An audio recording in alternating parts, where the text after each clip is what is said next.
No speculation, just the info you need. That's your KBLA Sports Minute. I'm Ray Richardson on KBLA Talk 1580.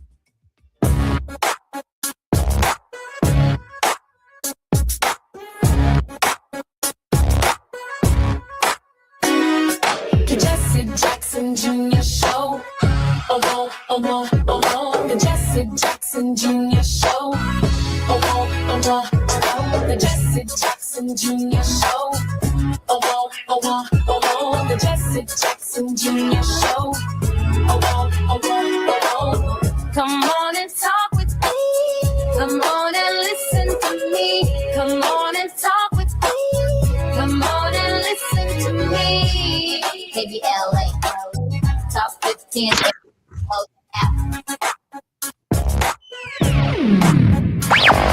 All I need is one mic.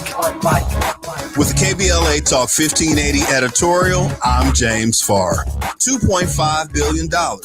Governor Gavin Newsom said it was there for fire survivors in Altadena and the Palisades. No strings attached. That was the promise. But the burning question is, where's it at? 18 months later, an NBC4 investigation came back with the numbers. The numbers don't answer the question, they deepen it. Where's it at? About $605 million has been spent, roughly 75% still not released. Where's it at? Roughly $14 million went to CHP overtime and ICE immigration protest response for crowd control. Not rebuilding homes, not rebuilding lives, but crowd control. Where's it at? Another $13 million went to the state health department for video campaigns while fire survivors waited. While families in Altadena are still trying to put their lives back together, still trying to get housed, this is the hope gap and it's real. Where's it at? Southern California Edison is still in court, still fighting liability tied to the Eden fire, still not accountable. Where's it at? 18 months later, Governor Newsom, where's it at? Because the truth is free, but the lie can be very expensive. And right now, fire survivors want to know what happened to no strings attached. And I've been saying on this mic for the past 18 months, somebody or somebodies didn't do their job. Now it's documented. Governor Newsom, listen closely. You didn't do your job. You didn't keep your promise. You held up the bill. Now stop holding up the money. You said no strings attached. Instead, you played on the people's heartstrings. Where's it at? See, Governor Newsom, even at the French Laundry, if it don't come out in the wash, it's sure enough gonna come out in the rinse, and the rinse cycle is here. With the KBLA Talk 1580 editorial, I'm James Farr, and as always, we welcome your feedback.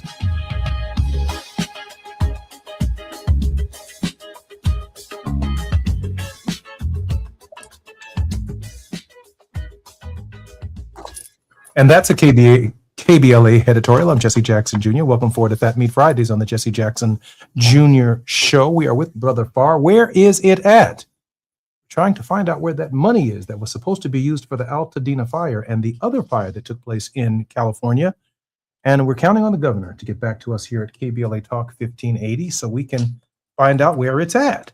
Our very special guest in this hour is Bishop Joseph William Tolton, founder and president of the Interconnected Justice, which was established in 2019. The strategic intent of the organization is to be a force uniting global racial justice movements in which the continent of Africa and its diaspora build on ecosystems of self-defined and determined advocacy. The bishop's passion for connecting Black Lives Matter and Pan-Africanism flows from his deep convictions that the global project of our lifetime is to dismantle white supremacy and to deconstruct patriarchy. Bishop Tolton believes this is a spiritual project that demands highly connected secular activism. And as an LGBT global faith leader, Bishop Tolton continues to serve as the bishop of global ministries for the Fellowship of Affirming Ministries. Bishop, welcome forward to the Jesse Jackson Jr. Show. It is always a delight to be with you and with Sister Gina. Good to see you, Brother Jesse. It's definitely Fat Meat Fridays with Gina Towns, our creator. She'll be with us, I believe, in the next hour, but she may pop in and out in this hour as well. Bishop Tolton, how have you been? All is well. I say to people, my micro situation remains strong as my macro situation is quite questionable based on events in the world. But we remain faithful and we're yet believers. Bishop, we have about 3 minutes before we come forward because we have a number of topics that we want to cover today. I wanted to ask you a question, your thoughts on the Pope's apology and its significance and how we should take it as African Americans and Africans in the diaspora who've been victims of the transatlantic slave trade.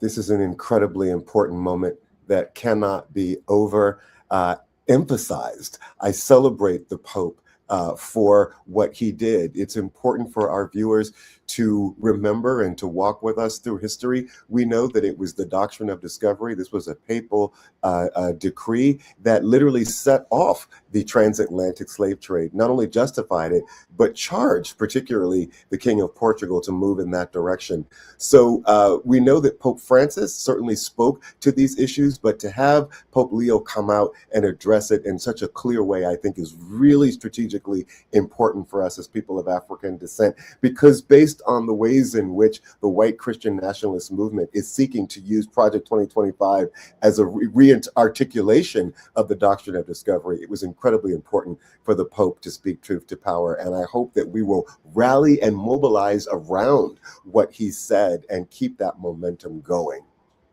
Bishop, there have been 267 popes. What has taken the pontificate so long?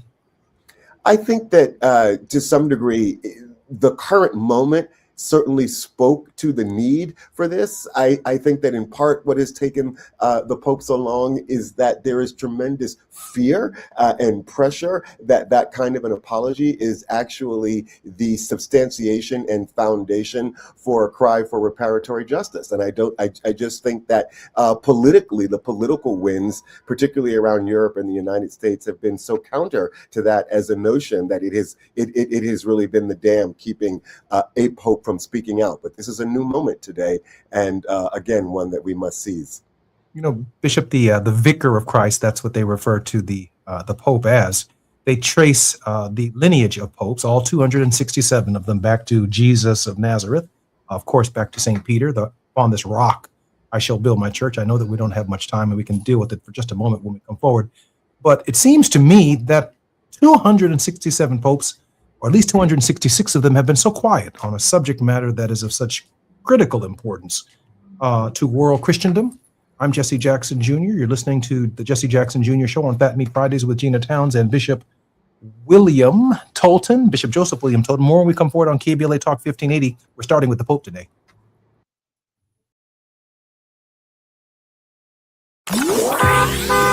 It's afternoon drive time with Jesse Jackson Jr. Only on KBLA Talk 1580.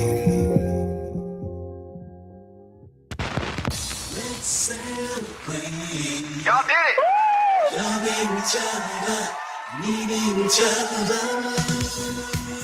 Hey, Los Angeles, KBLA Talk 1580 is turning 5, and we're celebrating in a big way. Oh my God! Join us Friday, June 19th, Juneteenth, 4 to 7 p.m. at the Beehive for our 5th anniversary bash and Juneteenth celebration. We're talking surprise celebrity guests, a special presentation, and a major announcement you will not want to miss. I can't wait to hear it. Plus, live music, dancing, games, and enough food and drink to keep the party going. Yeah, that's what I'm talking about. Of course, you're welcome to bring your own picnic basket, blanket, and lawn chair. And the best part, it's completely free. But here's the thing. You've got to sign up in advance. Space is limited, so don't wait. Head to KBLA1580.com right now and lock in your spot. Friday, June 19th, the Beehive, KBLA Talk 1580. 5 years strong, and we're just getting started. Happy anniversary, KBLA! Yeah, man. As a fitness coach, my active psoriatic arthritis can slow me down. With Skyrizi, risankizumab Riza, I'm treating my skin and joint symptoms so I can keep moving. Skyrizi, a prescription-only injection for adults, helps me move with less joint pain, stiffness, swelling, and fatigue. And for those who have plaque psoriasis, 90% clearer skin is possible. With Skyrizi, there's no daily dosing. It's just 4 doses a year after 2 starter doses. Don't use if allergic to Skyrizi. Serious allergic reactions, increased infections, or lower ability to fight them may occur. Before treatment, get checked for infections and tuberculosis. Tell your doctor about any flu-like symptoms or vaccines. Thanks to Skyrizi, there's nothing like clearer skin and better movement. And that means everything. Ask your doctor about Skyrizi. Visit skyrizi.com or call 1-866-SKY-RIZZI to learn more. Finding great candidates to hire can be like, well, trying to find a needle in a haystack. Sure, you can post your job to some job board, but then all you can do is hope the right person comes along. Which is why you should try ZipRecruiter for free at ZipRecruiter.com/free. ZipRecruiter doesn't depend on candidates finding you. It finds them for you. Its powerful technology identifies people with the right experience and actively invites them to apply to your job. You get qualified candidates fast. So while other companies might deliver a lot of hay, ZipRecruiter finds you what you're looking for. The needle in the haystack. See why 4 out of 5 employers who post a job on ZipRecruiter get a quality candidate within the first day. ZipRecruiter, the smartest way to hire. And right now, you can try ZipRecruiter for free. That's right, free at ZipRecruiter.com/free. That's ZipRecruiter.com/free. ZipRecruiter.com/free. ZipRecruiter. Now back to more of Jesse Jackson Jr. on KBLA Talk 1580. The Jesse Jackson Jr. Show. The Jesse Jackson Jr. Show. The Jesse Jackson Jr. Show. The Jesse Jackson Jr. Show. King Folly, drop the beat. Come on and talk with me. Come on and listen to me. Come on and talk with me. Come on and listen to me. KBLA Talk 1580. I'm Jesse Jackson Jr. Welcome forward to the Jesse Jackson Jr. Show on Fat Meat Fridays with Gina Towns. Bishop Joseph William Tolton is our very special guest in this hour. And just before we came forward and before the break, the bishop was sharing with us the significance of Pope Leo's apology for the peculiar institution of slavery. And I raised the question about the 266 popes before Pope Leo and what could have possibly been on their mind. I mean, from, if you think about it, birth of Jesus of Nazareth, the Byzantine Empire, the Roman Empire, the Renaissance. We've lived through empires for 2 millennia, and it's the American Pope, the Pope from the newest nation in human history, only 250 years in our celebration, of course, a particular brutal form of slavery that took place here in the United States. An apology from the American Pope, the first. Bishop? Yeah, I think that that's so significant that you lift that up as an issue. I can only imagine that as Pope Leo assesses the current political crisis in our own country, that he is not very clear about at least this thing, that the quagmire that we find ourselves in now is because Donald Trump's virulent racism was not disqualifying to the American people for him to hold the highest office in the land.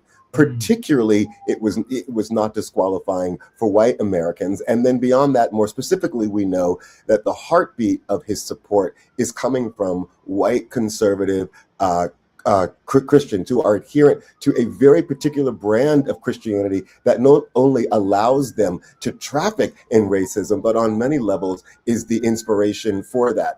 I think that his clarity around understanding the fact that America has a potential for greatness, but that greatness will never be realized until we deal with this original sin of slavery, I think has been a really important model for him. And he's able to then see that the very same thing is true for the Catholic Church. The Catholic Church has the potential for greatness, but there are some sins, some secret and some not so secret, that the church must confess and repent of. And as we both know, Jesse, repentance is not just a statement of I'm sorry. It is a statement of job, I'm sorry, that is accompanied with a turnaround, a 180-degree turnaround. That's why Jesus would always say, go and sin no more. Indulge yourself in this practice no more. I appreciate the Pope for his courage in this regard. I do as well. Bishop, let me ask you this question. And if we can pivot to Africa for just a moment. Ghana's parliament recently passed a highly strict revised version of the Human Sexual Rights and Family Values Bill on May 29, 2026, which further expands the criminalization of LGBTQ individuals, advocacy groups, and their allies in Ghana. Tell us what's going on in Ghana and what's going on in Africa, because this isn't the first country that has offered a kind of strict crackdown on Absolutely. the LGBT community. Yes, it was in April of 2023 that President Museveni and his wife Janet, the president of Uganda and the first lady of Uganda, hosted what they called the Interparliamentary Conference for Africa on Family Values. They invited members of parliament from about 20 different African nations to convene in Kampala. And of course, they were accompanied by major players from the American religious right. In particular, I do want to lift up the name of Sharon Slater because she has been such an important figure. She's a Mormon dominionist from Arizona who's very close to the First Lady. It was at that meeting that they made a clear decision that they would copycat Uganda's anti-gay law.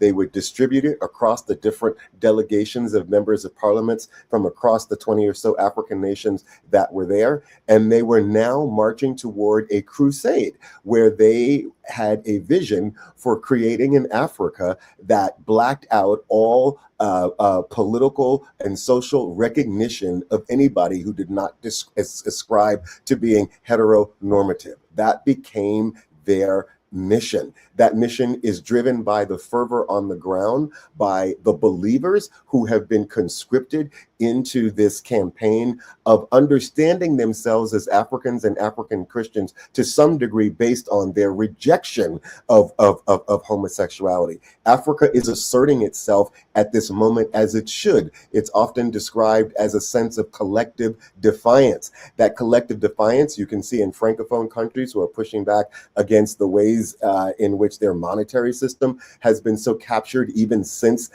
being technically free from their colonial masters. You can see pushback regarding the imprint and even presence of the French president, the presence of French businesses in some of these countries, unfortunately conflated with this idea of asserting oneself and being independent and collective defiance is this notion that there must be a rebuke of homosexuality. And that is intentionally designed both by African leaders who know that that is an issue that they can come back to over and over again to manipulate their populations to move them in ways that they seek to move them.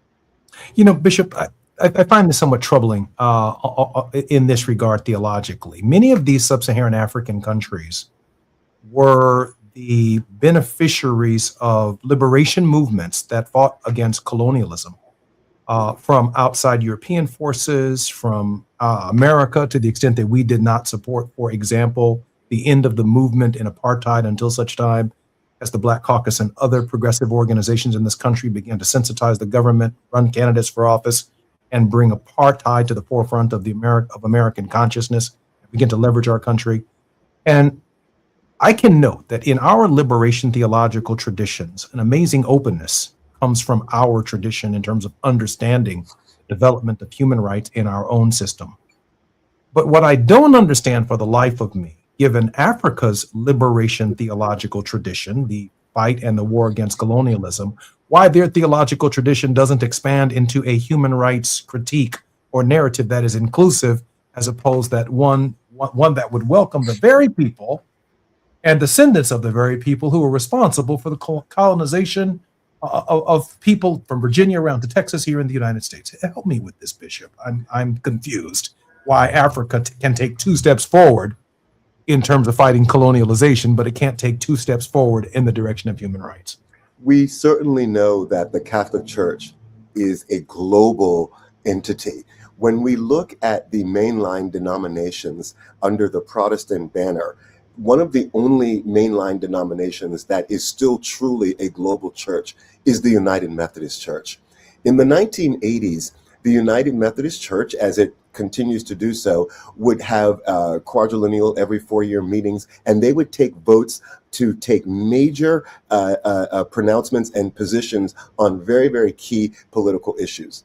Ronald Reagan was exacerbated by the fact that the United Methodist Church globally was continuing to take global votes to pass resolutions to push back against some of his policies, in part his racism and calling African Americans welfare queens, etc., but also pushing back against his imperialism and in particular his meddling in Central and South America. In response to that, Reagan created something called the Institute for Religion and Democracy, the IRD, and it was really created by the White House, but managed by the CIA. The purpose of the Institute for Religion and Democracy was to set up a fund that would pump millions of dollars into the religious systems and religious denominations, particularly the Methodist Church, across Africa. The deal was, we will build schools, we will dig wells, we will build hospitals, but you must adhere to our conservative teachings on several social matters. You must adhere to our understanding of biblical inerrancy. And you had many leaders at the time, like Museveni and Mugabe and others, who were willing to take the deal and take the money that they were receiving while allowing the Institute for Religion and Democracy to do the work of working with Episcopal leaders across African denominations to really begin to reshape and reform Africa's core understanding of theology. And that meant really becoming married to a very conservative understanding of the scriptures, at the heart of which, of course, was not a advocacy for the poor, advocacy for peace, but it was advocating for America's culture war to now become a primary feature of African Christianity. That has only grown since the 80s, when the Institute for Religion and Democracy was at the root of this transformation of African Christianity. So America then, under the Reagan administration, began to do in Africa what it could not do in the United States, because our civil and human rights laws actually protected us from that behavior. But then they took this, if you will, far right, ideological, inerrant theological approach to the Africans, and in exchange for the money, they simply began to comply and advance the idea not of a government that protects a minority, but a government that will expand in unprecedented brutality for people who live a different life. That is absolutely correct. And then in the 1990s, they built upon that by delivering the prosperity gospel. And the prosperity gospel essentially supplanted the gospel of John 3:16, which was the heart of the gospel for Africans and for most Christians at large. And the prosperity gospel intentionally lifted up the ideals of God blesses me, the I, as an individual. And it purposely undid the idea and the ideals of the Ubuntu philosophy being core to African identity and African Christian identity. That was a purposeful undermining of a core understanding of African theology, which traced itself back to an understanding of the village, and replacing that with this idea of God rewards and is all about the I and the individual. So you can see the tearing apart of the African village, the tearing apart of this idea that the we is what drives our political understanding, our social interactions, and our economic engagement to something that was much more comfortable with capitalism and conservative Christianity. Bishop, we have about 3 minutes before we come forward. One more question about Africa while we're on the continent. The United States has reduced significantly the number of U.S. embassies that interact diplomatically with African countries. To what do we owe, beyond the issue of racism, Donald Trump's desire to essentially disengage from Africa diplomatically? Well, there's no question that this is the result of, yes, what you've just spoken to, his racism, but it's also the ways in which he is managing the State Department. He does not believe in diplomacy. He does not believe in building coalitions. He does not believe in building networks of nation states that work together on particular issues. We're out of the WHO. We're barely dealing with the World Bank at this point. Obviously, we're being very contentious with the UN and not paying most of our bills there. So this idea of kind of a shrinking diplomatic footprint is very much so in keeping with his overall foreign policy. But yes, he is very specifically targeting Africa because he only sees Africa as a place from which we can extract resources. It is a place to get things that we need to power our economy. Africa is not a partner. Africa is not full of strategic possibilities. Africa is not about us working together to build all sorts of new understandings of science and technology and other possibilities, particularly given that it's going to become the demographic center of the world very soon. So this is built on both his very insular and inward-looking foreign policy coupled with his racism. I'm Jesse Jackson Jr., listening to the Jesse Jackson Jr. Show on Fat Meat Fridays with Gina Towns, who'll be joining us shortly. Bishop, I am sitting here just absolutely shocked, but I'm not. We're going to 20 embassies, from 50 to 20. That's staggering. And it also barely process visas to bring our people from Africa here. At this point, it also frees the billionaire class to roam around Africa without any accountability to U.S. government's laws and to our regulations and restrictions for their behavior within Africa, which could but not be limited to the funding of private armies to protect their interests on the ground, which would essentially escape U.S. law. I'm profoundly concerned about that. Bishop, we've got a lot of issues to talk about. More we come forward right here on KBLA Talk 1580. I'm Jesse Jackson Jr. You're listening to the Jesse Jackson Jr. Show. Our very special guest, Bishop Joseph William Tolton. More we come forward right here on KBLA Talk 1580.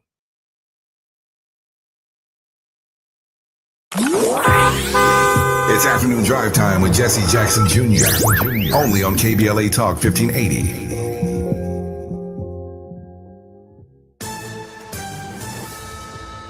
I'm Amber Payton with BIN News Now. 2 former Colorado paramedics convicted in the death of Elijah McClain will get a new trial. McClain, who was black, died in 2019 after Aurora police restrained him and paramedics injected him with ketamine. All we want as a black and brown community is justice. The 2 paramedics were convicted in 2023, but Colorado's Court of Appeals reversed those convictions, saying the jury needed more information. A New Mexico hospital has been ordered to pay $13 million to the family of Black Star Trek star Nichelle Nichols after a jury found it negligent in her death. Nichols died in July 2022 from heart failure, but her family claimed doctors failed to properly diagnose and treat her. And the Prince estate is releasing 10 previously unreleased Prince songs on a new collection called Timeless. The tracks span his career from 1977 to 2016, including the newly released single Stone. Get BIN News Now on demand 24/7 on the iHeartRadio app. Every breakthrough starts with someone willing to take part. Summit Clinical Research is seeking volunteers with fatty liver disease for studies focused on MASH. Participants may receive study treatment, care, and compensation at no cost. Check eligibility at NASHlivertrials.com. This is the KBLA Sports Minute with Ray Richardson. Game 2 of the NBA Finals is tonight in San Antonio. Call it the adjustment game. Coaching staffs with the New York Knicks and San Antonio Spurs have had almost 48 hours to make changes after the Knicks took Game 1. At the top of the list for Spurs coach Mitch Johnson is making the 7'4" Victor Wembanyama more effective in the offense. Don't be surprised if you see Wembanyama inside the lane more. He missed 15 shots in Game 1. Most of them were outside jumpers, including 7 misses on 3-pointers. That is way too much size and talent to be wasting on the perimeter. Johnson also needs to come up with a plan to put more pressure on the Knicks offense. In Game 1, the Knicks had only 1 turnover in the second half. The Spurs better get this one tonight. They don't want to be down 0-2 when the finals moves to a very festive New York City for Games 3 and 4.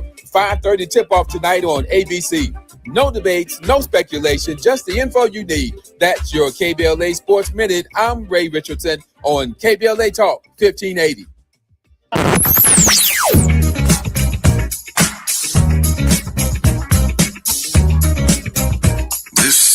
KBLA Talk 1580. Talk radio.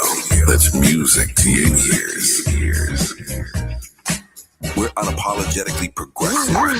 KBLA Talk 1580. We've got a lot to talk about.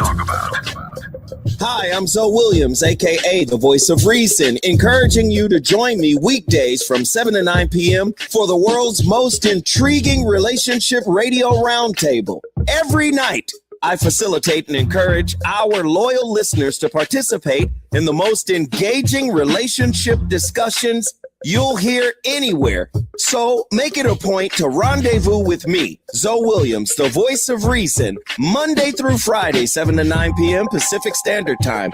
Trust me, your relationships will never be the same. The VOR is on fire tonight. Unapologetically progressive. KBLA Talk 1580. We've got your black.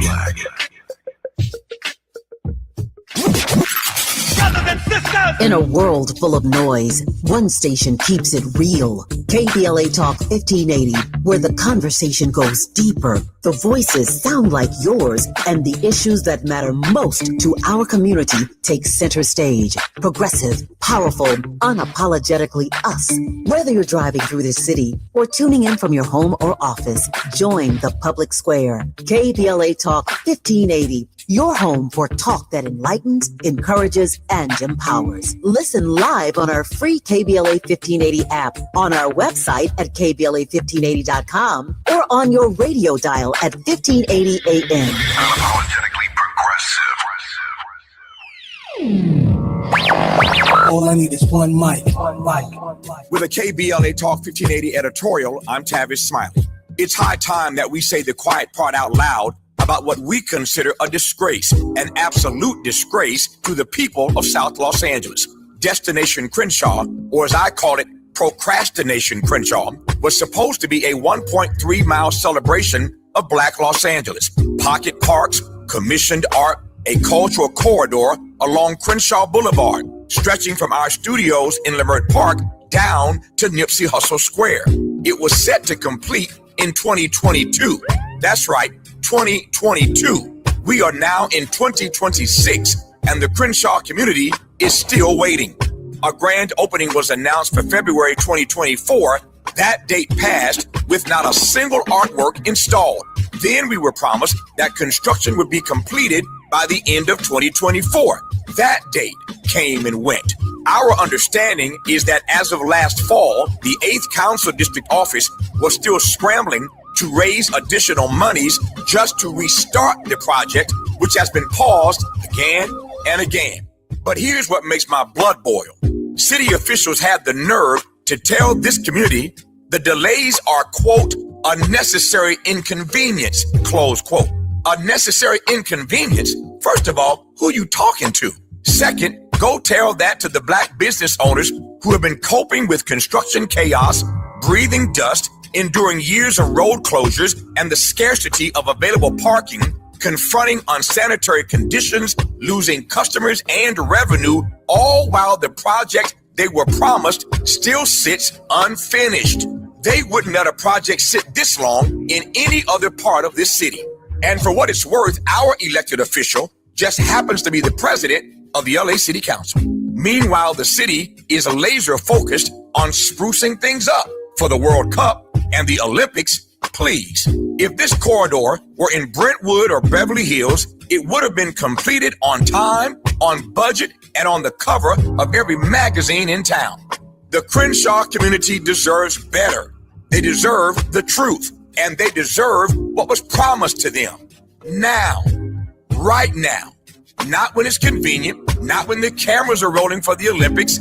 Now, this isn't incompetence. This is a pattern. And at some point, neglect becomes a decision. With a KBLA Talk 1580 editorial, I'm Tavis Smiley. As always, we welcome your feedback.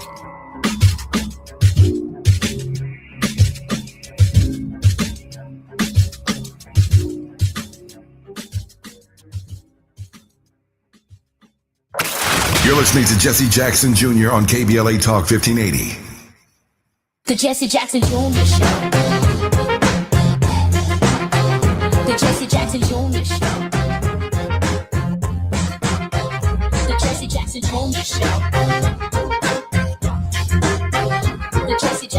Junior Show.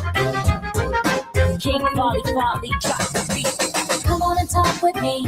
Come on and listen to me. Come on and talk with me. Come on and listen to me. KBLA Talk 1580. I'm Jesse Jackson Jr. It's Fat Meat Fridays on the Jesse Jackson Jr. Show. In the next hour, none other than my brother, a young man that I am particularly proud of, the president and CEO of the Rainbow Push Coalition, will be our very special guest on Fat Meat Fridays. Gina Towns will also be joining us in that interview, and I think she's going to be joining us momentarily with Bishop Tolton. Bishop Tolton is the founder and president of Interconnected Justice, which was established in 2019. The strategic intent of the organization is to be a force uniting global racial justice movements in which the continent of Africa and its diaspora build on ecosystems of self-defined and determined advocacy.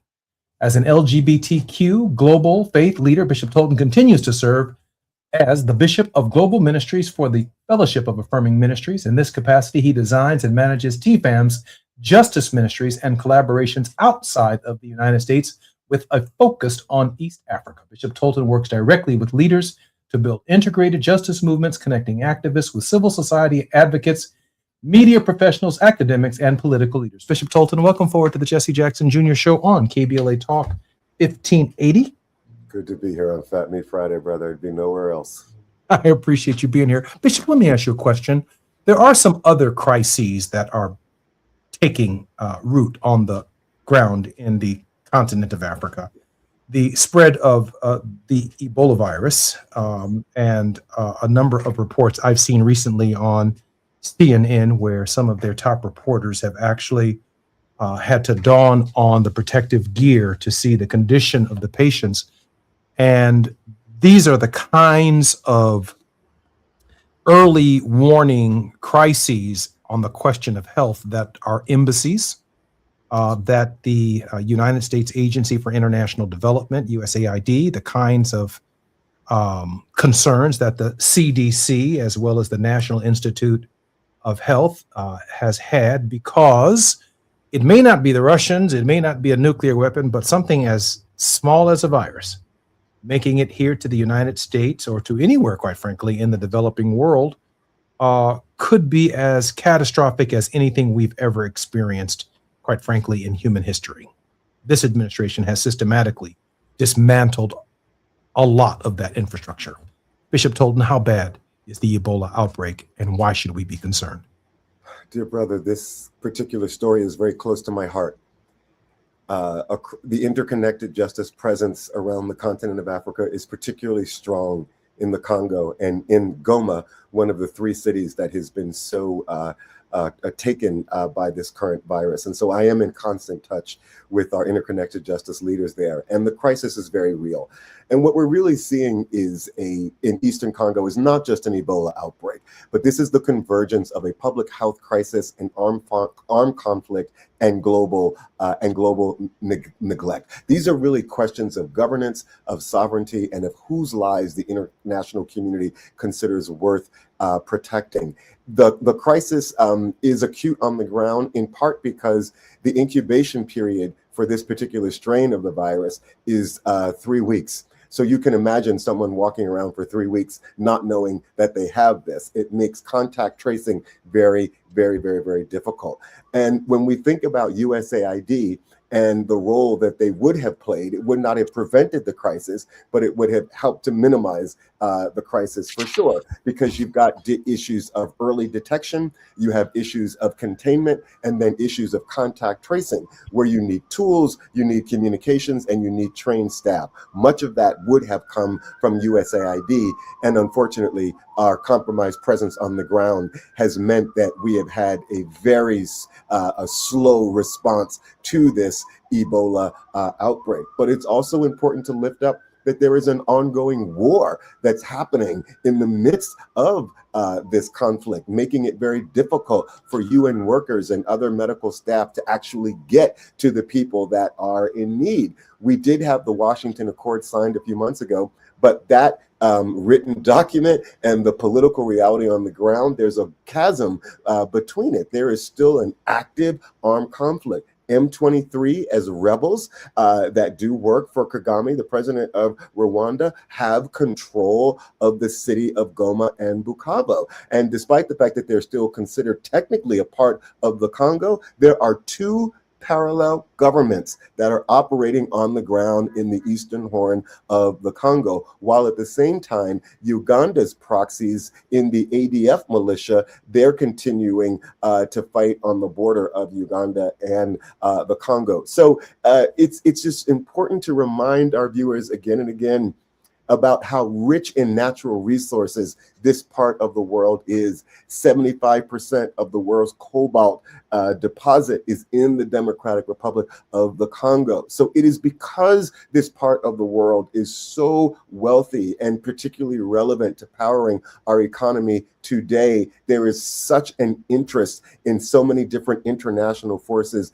being there and being able to rape the land. This has caused a real crisis within the government in terms of its stability. And so therefore the government is not able to respond in the ways that it should. And let me just end by saying President Felix Tshisekedi, what is he busy doing right now? The president of the Democratic Republic of the Congo, he's busy pressing to try to change the constitution so that he can run for a third term. That's what he's doing now. I'm Jesse Jackson Jr. You're listening to Fat Meat Fridays, and we are grateful that our creator, Gina Towns, is now joining the Jesse Jackson Jr. Show. Gina, welcome forward to your show, Fat Meat Fridays, right here on KBLA Talk 1580. Hi, Jesse. How you doing? How you doing? Hi, Bishop. How are you, my dear sister? So good to be with you. It's good to be with you. And it's always my pleasure to see you because you don't do anything but make sense. So the only reason I'm right now, Bishop, is because I just need to have somebody tell me, why is it that Ebola really hasn't been mentioned for about 4 years? And then we got something named Honda on a cruise ship. I'm a little perplexed as to why it is that, and I know we'll have to answer this question after the break, and I may just dip out, but I do want you guys to help me with that, because you have to be able to look, and common sense says, why are we talking about viruses again all of a sudden? And this was, what we left when this administration left us before. So I really am curious about how Ebola takes a leap back onto the stage at this particular point, and especially in the light of what you've discussed as far as Africa being considered. If he doesn't know, it's not a shithole country, it's a shithole continent, but you want their minerals. And so we're going to take a break. I'm Jesse Jackson Jr. When we come forward on KBLA Talk 1580, we'll answer our creator's question with Bishop William Joseph Tolton. More when we come forward on the Jesse Jackson Jr. Show right here on KBLA Talk 1580.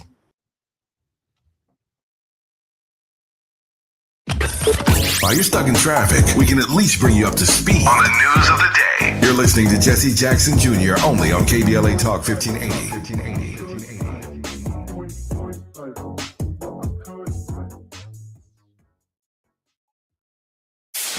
KBLA Talk 1580. We've got a lot to talk about.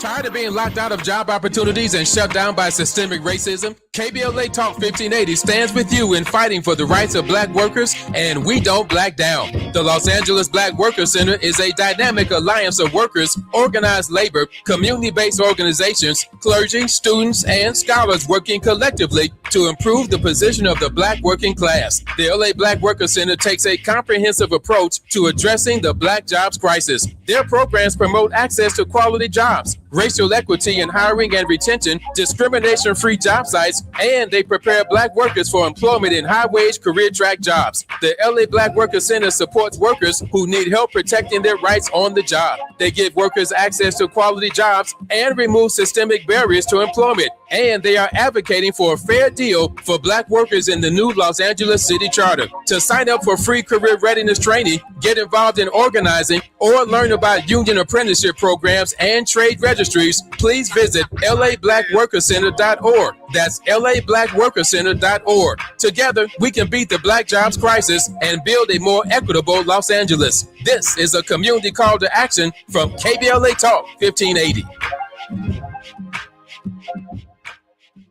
LADWP customers get rebates up to $1,500 when you install a qualified electric vehicle charger at your home. It's like having a gas station in your garage. Get extra savings when you combine LADWP rebates with federal tax credits on chargers installed before June 30th. Visit ladwp.com/EV today and start saving. That's ladwp.com/EV. Going to a World Cup match in LA this summer? Ditch the parking stress and ride Metro. With direct service from across LA County, it's the easy way to get there for just $1.75 each way. KBLA Talk 1580. We've got a lot to talk about.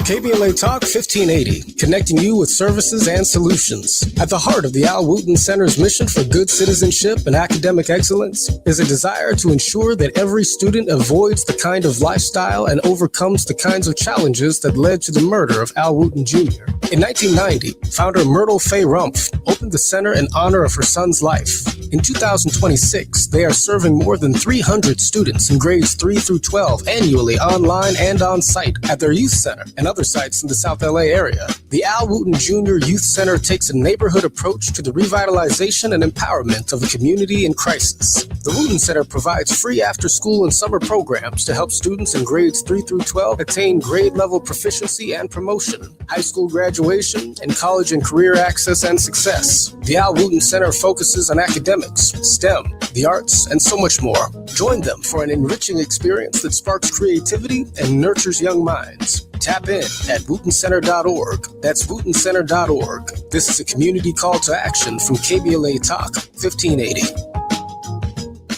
If you have unfiled taxes or are in debt to the IRS, this is important news. Did you know the IRS has programs specifically designed to help people struggling with tax debt? Powerful tax assistance programs that can save you thousands if you qualify.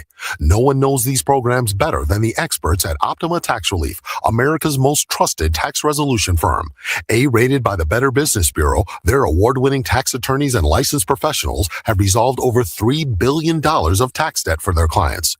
One call to Optima can start the process, helping to put an end to your worries about wage garnishment, asset seizure, and other aggressive IRS actions. Find the best options to solve your tax problems. Call the experts at Optima Tax Relief today for a free consultation. Call 800-919-9077. 800-919-9077. 800-919-9077. Optima Tax Relief. Some restrictions apply. For complete details, please visit OptimaTaxRelief.com. Now back to more of Jesse Jackson Jr. on KBLA Talk 1580. The Jesse Jackson Jr. Show. The Jesse Jackson Jr. Show. The Jesse Jackson Jr. Show. The Jesse Jackson Jr. Show. King Folly drops the beat. Come on and talk with me. Come on and listen to the me. Come on and talk with me. Come on and listen to the me. KBLA Talk 1580. I'm Jesse Jackson Jr. It's Fat Meat Fridays on the Jesse Jackson Jr. Show with our creator, Gina Towns, and our very special guest, Bishop Joseph William Tolton. Bishop, welcome forward to the show. Blessings to you, brother. I appreciate you so much. Hey, Bishop, our creator asked the question about seemingly plagues tend to follow Donald Trump and his respective administrations, whether it's COVID, whether it's Ebola, whether it's Hanta. Why should I feel secure as an American, or for that matter, as a global citizen, with this administration at the helm of not just American health, but global health? Yeah. The coordination of the United States is a factor in the security of the planet when it comes to these microscopic diseases and plagues, to which at this point, under the leadership of Secretary Kennedy, there's very little interest. Bishop? Very little interest. I want to answer your question, but I do want to speak to the question that Gina did raise, in that there's a bit of a medical answer here, in that the current Ebola virus is a new strain. The Ebola virus that we have dealt with in the past is called the Zaire strain, for which there is a vaccine. This strain of the virus, and please forgive my pronunciation, which is called the Bundibugyo strain of Ebola, does not yet have a vaccine, and it also has a 15-day to 3-week incubation period. So that's part of the reason that it has gone undetected. But it is about delayed detection, about the fact that it is yet in the midst of a conflict, and also the fact that there's such low trust among the Congolese people. But to come back to your question, yeah. Let's hang on this for one more second, though, Bishop. Yes, the Bungo-Bongolese strain. Yes. I mean, are there medical facilities on Earth other than those offered by the United States who can come forward with a potential vaccine for something this deadly? It's hard for me to believe the Congolese can actually pull this off by themselves. I mean, this requires global coordination. I'm sorry, Bishop. There is no question that this requires global coordination. And here's where our exiting the World Health Organization becomes so problematic, because we no longer have a seat at that table where we're able to offer the expertise coming out of the CDC, which we know has been incredibly important to responding to this disease over the years. And then, of course, with the CDC being decimated, if we even had a seat at the World Health Organization, would we actually have the personnel to deploy to be a part of this global conversation? So yes, our disregard for multilateral global institutions is a part of the price that we're paying right now. So, you know, when we talk to some degree, you know, about Trump and viruses following him, there is a truth to it because of the policies. Let's remember that Obama had instituted an office of that studied these viruses and global health issues. That office was disbanded by Trump in 2016 when he came in the first time. He destroyed that office. So public policy leads to bad public policy leads to disastrous results. And this, my friend, unfortunately, is again one of them.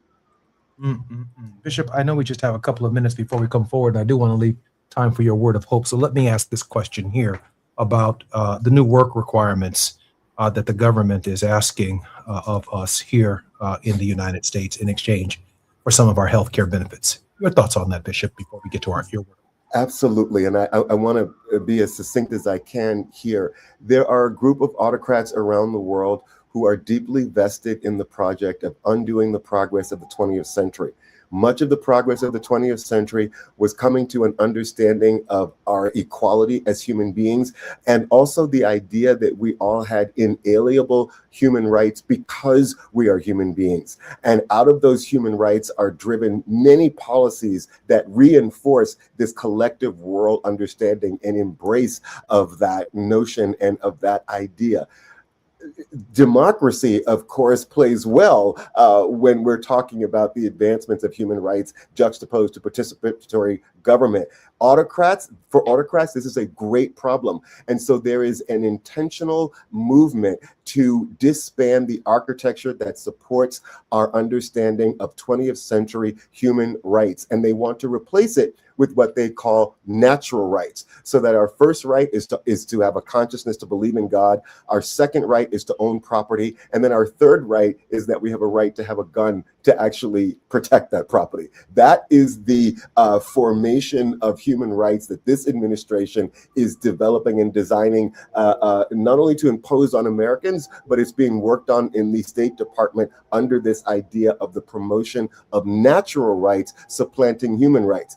And it is that ideological capture or drive that is driving this idea of Medicaid recipients having to have work requirements, because ultimately they want to undo the safety net. They know who's most reliant on Medicaid. It is low income people of color, and Black people in particular, and women for sure. So if you're going to create a permanent underclass, particularly of Black people, this is another tactic in the strategy of moving us in that direction. This is ultimately about undoing the social safety net. And according to Project 2025, the church will step in and take up the role that the government previously had. Unbelievable. Bishop, I'm Jesse Jackson Jr., listening to Jesse Jackson Jr. Show. Bishop, I don't know where you get the strength the persistence, and the resilience from, but we are eternally grateful. Bishop, can you offer us, as we go into this weekend, a word of hope? Absolutely. I was thinking so much about the work that I do, Reverend Jackson, recently, and particularly with the passing of the Ghana bill. And of course, I have my own moments of being discouraged. And the Spirit breathed to me and said, you've got to remember the blessing of Abraham. When Abraham was blessed, the Lord said, I'm not just blessing you, but I'm blessing the fact that there is a nation inside of you. And I encourage all of our viewers on this afternoon to realize that the work that you're doing, the legacy that you're building, the resistance that you're actively engaged in is not just for yourself, but it is because there is a nation of people that you represent. There are so many like-minded people who are struggling for justice and for economic equity and to be safe and to have health care. And for those of us that are blessed to actually be on the front lines of this struggle, think it not a burden, but a blessing, because we represent not just ourselves, but a nation of people. And what an incredible privilege and blessing and opportunity that is. And God will not forget your labor of love as you seek to bless the nation of people that you represent. Be strong and be valiant. Bishop, we love you very much, and there's nothing you can do about it. I love you, Brack, brother.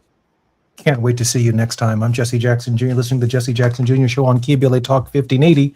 When we come forward on Fat Meat Fridays, Gina Towns and the new president of the Rainbow Push Coalition, Yusuf Jackson, will be our very special guest in just a moment. More on KBLA Talk 1580.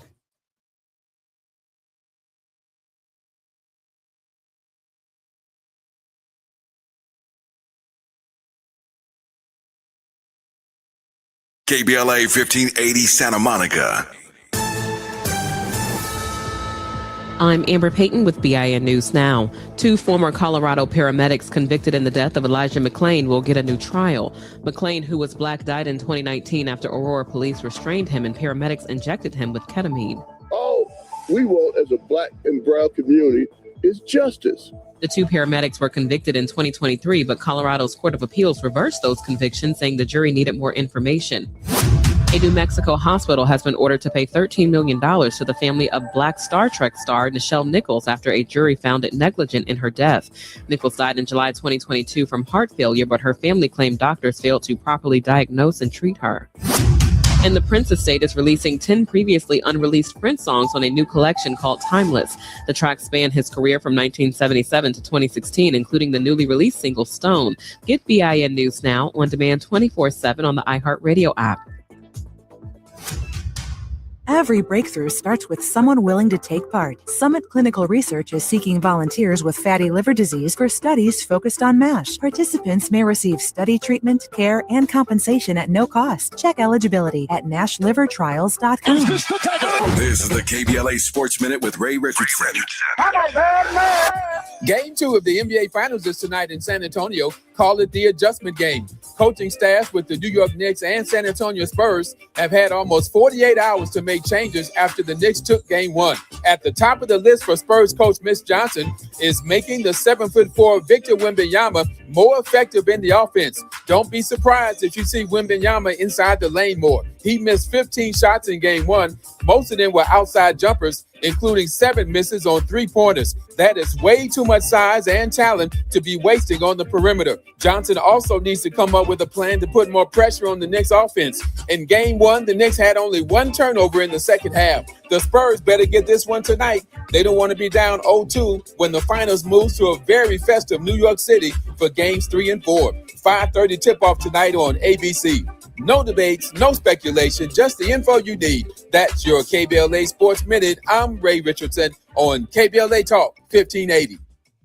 Let's celebrate. Y'all did it! Loving each other, needing each other. Hey, Los Angeles. KBLA Talk 1580 is turning 5, and we're celebrating in a big way. Oh my God! Join us Friday, June 19th, Juneteenth, 4 to 7 p.m. at the Beehive for our 5th anniversary bash and Juneteenth celebration. Oh, celebrate! We're talking surprise celebrity guests, a special presentation, and a major announcement you will not want to miss. I can't wait to hear it. Plus, live music, dancing, games, and enough food and drink to keep the party going. Yeah, that's what I'm talking about. Of course, you're welcome to bring your own picnic basket, blanket, and lawn chair. And the best part, it's completely free. But here's the thing. You've got to sign up in advance. Space is limited, so don't wait. Head to KBLA1580.com right now and lock in your spot. Friday, June 19th, The Beehive, KBLA Talk 1580. 5 years strong, and we're just getting started. Happy anniversary, KBLA! Yeah, man.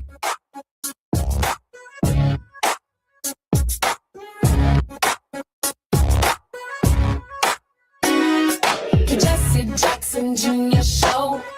Oh, oh, oh, oh, oh. The Jesse Jackson Jr. Show. Oh, oh, oh, oh, oh. The Jesse Jackson Jr. Show.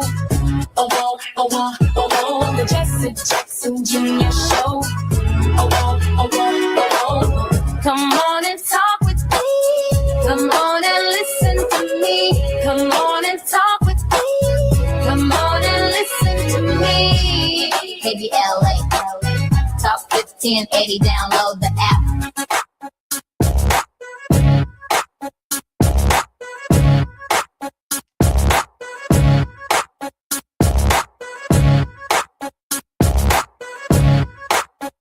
I'm Jesse Jackson Jr. Looking forward to the Jesse Jackson Jr. Show on KBLA Talk 1580. If you're listening to us on the 110, 118, the 10, the 5, the 101, or the 405, on Ventura, Bogota, in Gardena, or in the hills, I'm Jesse Jackson Jr. on KBLA Talk 1580. This is Fat Meat Fridays, and I'm particularly honored in this hour to have not only our creator, who will be joining us momentarily, but my brother, Yusuf Jackson, the new president and CEO of the Rainbow Push Coalition, joins us in this hour. Yusuf, welcome forward to the Jesse Jackson Jr. Show.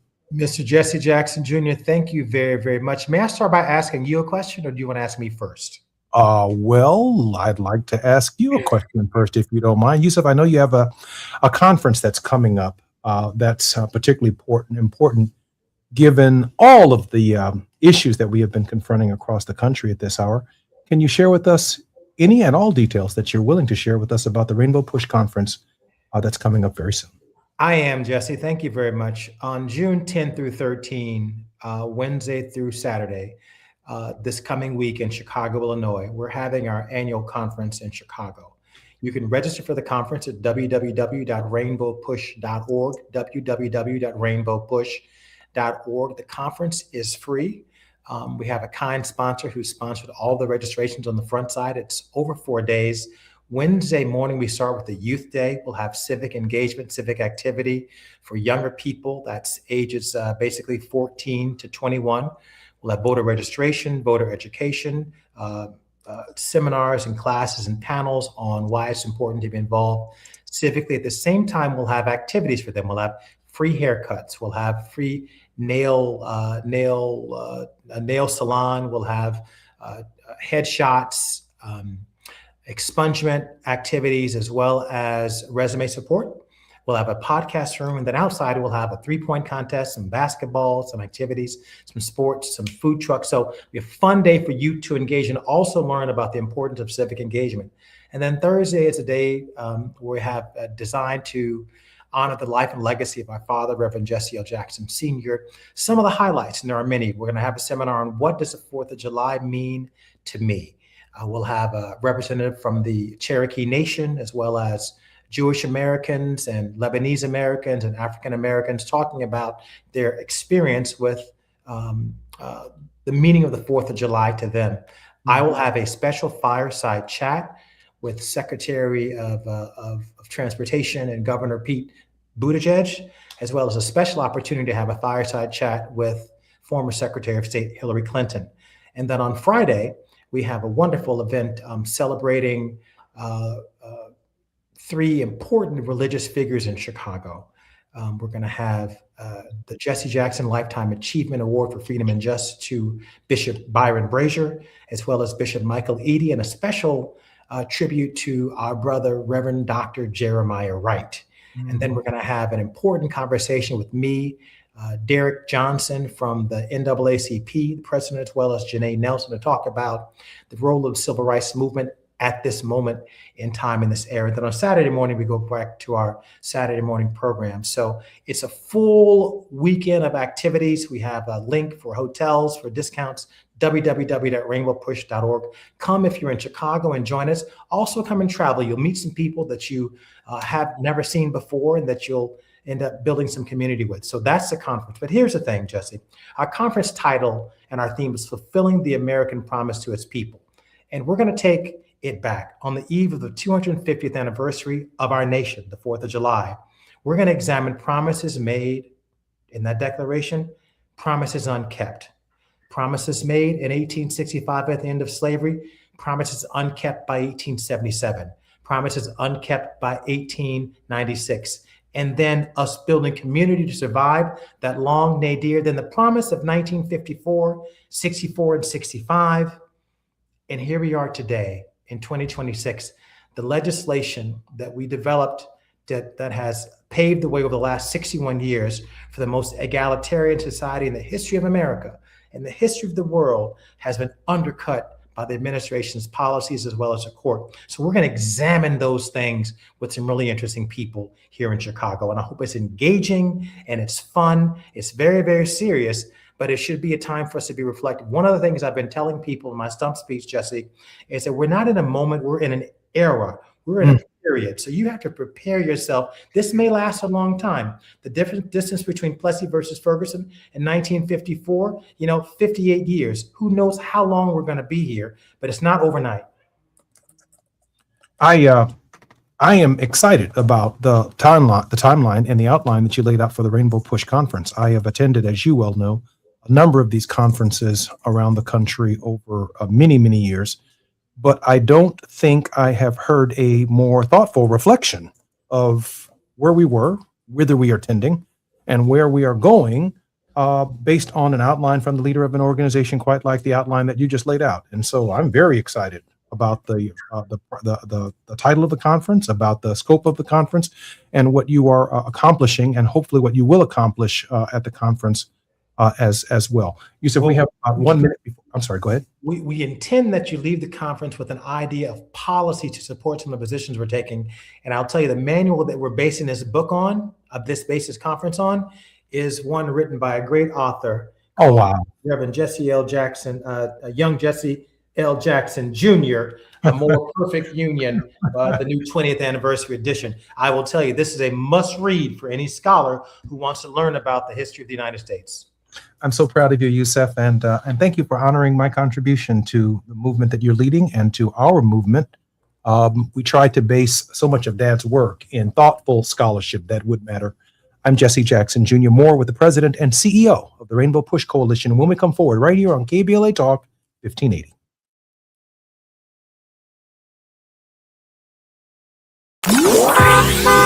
It's afternoon drive time with Jesse Jackson Jr. Only on KBLA Talk 1580.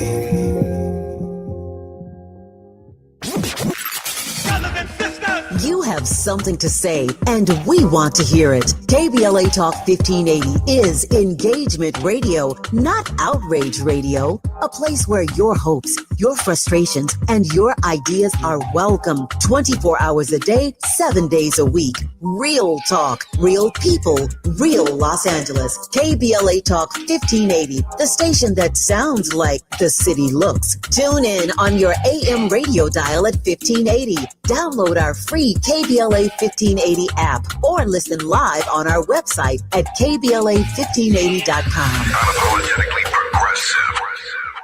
As we go a little something like this. Hey, it is me, D.L. Huger, and I am thrilled to be heard weekdays in my hometown on KBLA Talk 1580. So check out the D.L. Huger Afternoon Show weekdays from 2 to 4 p.m. exclusively on KBLA Talk 1580. We got a whole lot to talk about, let me tell you. That's for real.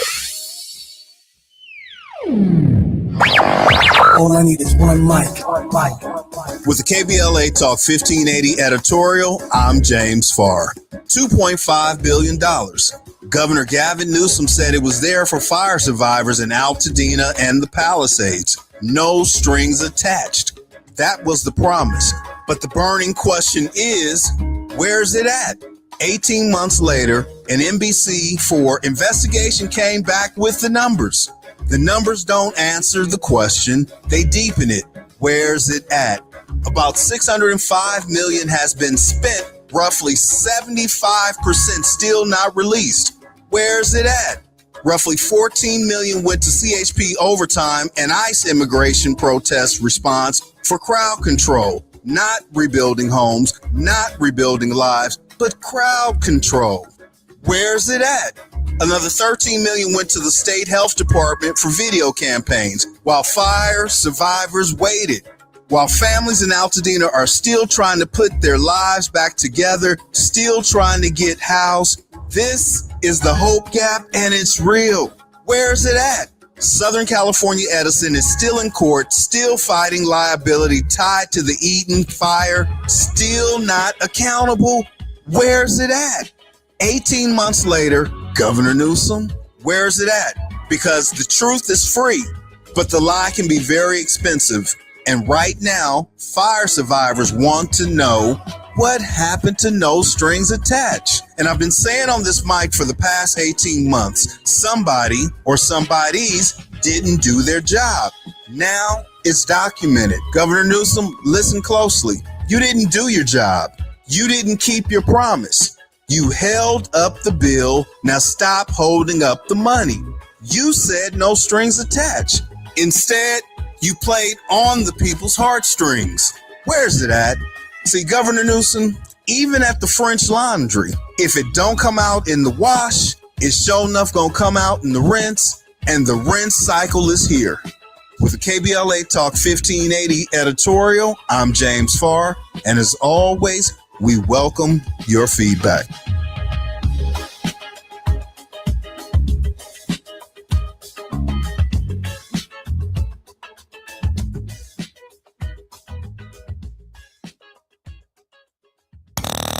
Now back to more of Jesse Jackson Jr. on KBLA Talk 1580.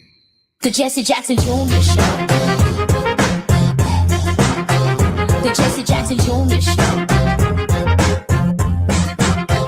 The Jesse Jackson Jr. Show. The Jesse Jackson Jr. Show. King Quality drops the beat. Come on and talk with me. Come on and listen to me. Come on and talk with me. Come on and listen to me. KBLA Talk 1580. Download the app. I'm Jesse Jackson Jr. Welcome forward to the Jesse Jackson Jr. Show on KBLA Talk 1580. We receive callers from all over the country, as far away as South Africa, outside the country, Florida, Tennessee, the city of Chicago, the city of Los Angeles. But on our live line right now is Dr. Kisha McCaskill, a Cook County Commissioner, who has a question of, I hope, Yusuf Jackson. Dr. McCaskill, welcome forward to the Jesse Jackson Jr. Show on KBLA Talk. Yes, 15. I am here.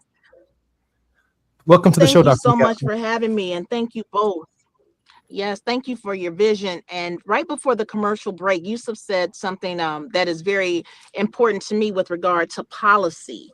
And I'm just wondering from either one of you, with regard to our stakeholders and just creating a sustainable coalition, because again, trying to bring in the young people as people are beginning to move on, I'm just wondering, from the conference's priorities, what would be a lasting policy that would create some type of community change that you see that would be sustainable? So what would be the one thing, or maybe more than one, from the conference that you would like to see turned into policy?